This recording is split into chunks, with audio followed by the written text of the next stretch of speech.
Hello, in this video I want to show you how to unlock Mystic Spearhand Vocation in Dragon's Dogma 2. To do this, first you'll need to arrive in the Hearth village, which is located right here on the map, and you should be able to go right here into this lonely house.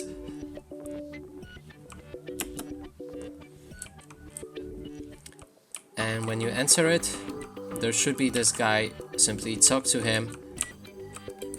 There's two dialogue options, and after you click on bid him farewell, you should unlock this specific vocation. Now, if this guy isn't standing in that house, that means you'll need to probably finish two other quests, and they are right here. I just don't want to spoil you anything, but so if you don't want it, then just skip that part.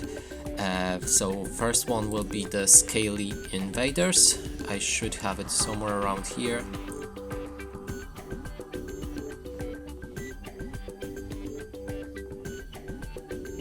Oh, here it is. So finish that quest, and then after a few days when you come back to the village, there will be Ulrika standing in the middle of it. Talk to her, finish her quest, and you'll be able to unlock this guy. And that's it for this video. Hope you like it. Please consider subscribing to our channel, leave a like and a comment below.